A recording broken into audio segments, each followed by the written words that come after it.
साथियों, नमस्कार। बड़े बेआबरू होकर तेरे कूचे से हम निकले। बड़े बेआबरू होकर तेरे कूचे से हम निकले। बहुत निकले मेरे अरमां, मगर फिर भी कम निकले। जी हाँ, ये गालिब का शेर दर्द बयां करता है।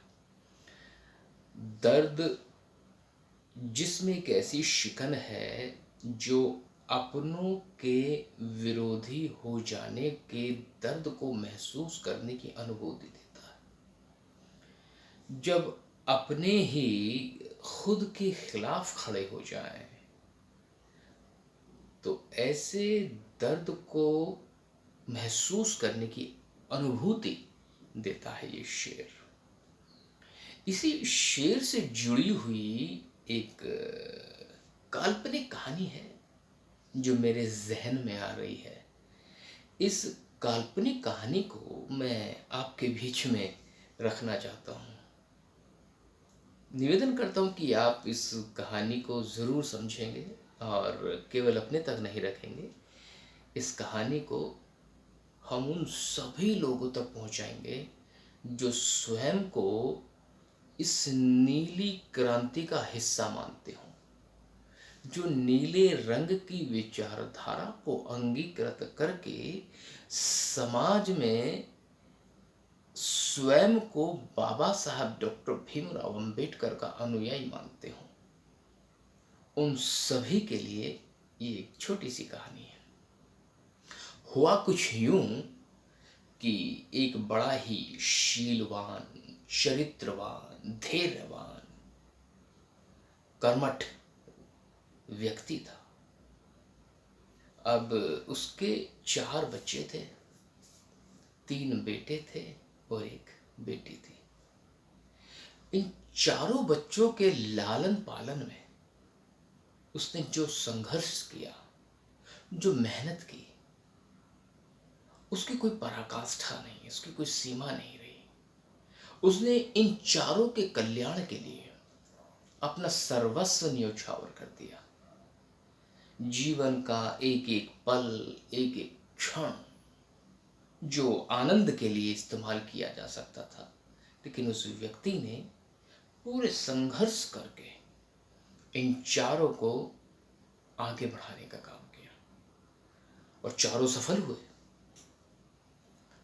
चारों इस कदर सफल हुए कि अलग अलग क्षेत्रों में उन्होंने अपना मुकाम बनाना शुरू किया।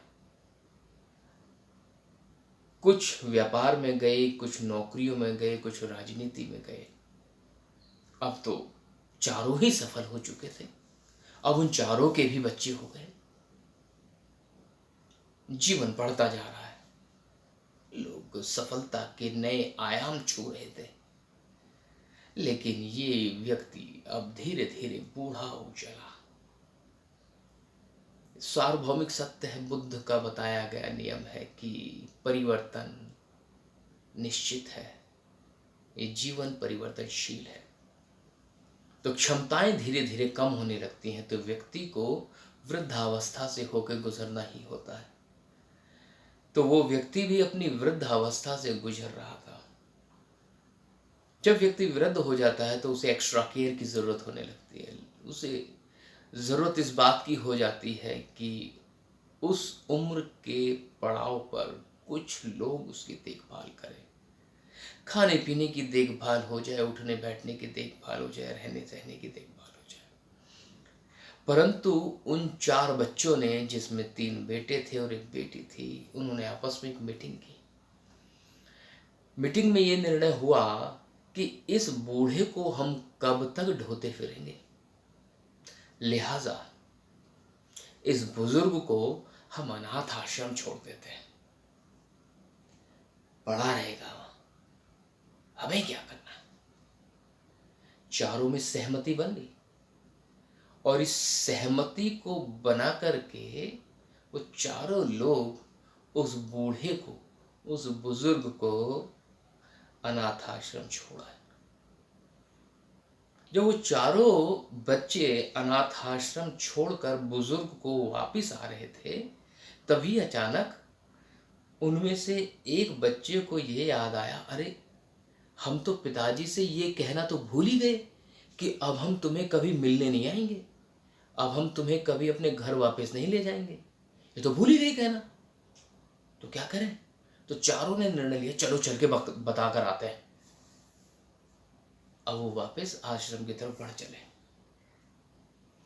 अभी आश्रम से थोड़ी दूर थे तो उन्होंने देखा कि जिस बुजुर्ग को वो अभी अभी छोड़ करके गए थे वृद्ध आश्रम में, वो व्यक्ति आश्रम के मैनेजर से बातें कर रहा था और जोर जोर से हंस रहा था।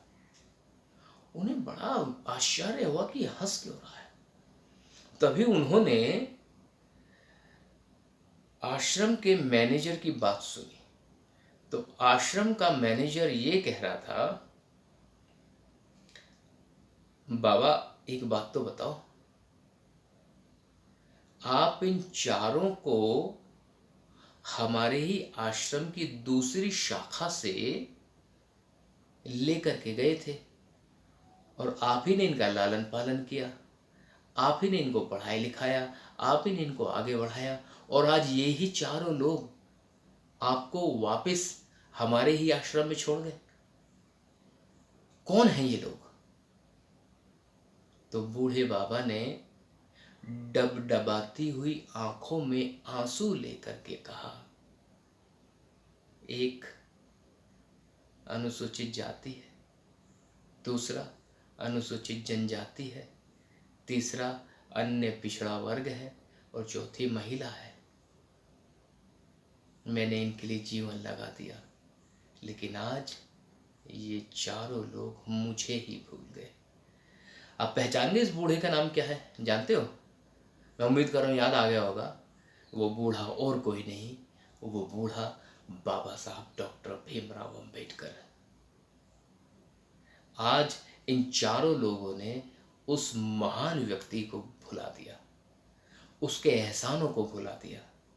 ये लोग उसका नाम लेने से डरते हैं, कतराते हैं। ये लोग उस महामानव का फोटो अपने घर में लगाने से डरते हैं, कतराते हैं। कितने एहसान फरामोश हैं ये चारों लोग। तो बताओ, गद्दार कौन?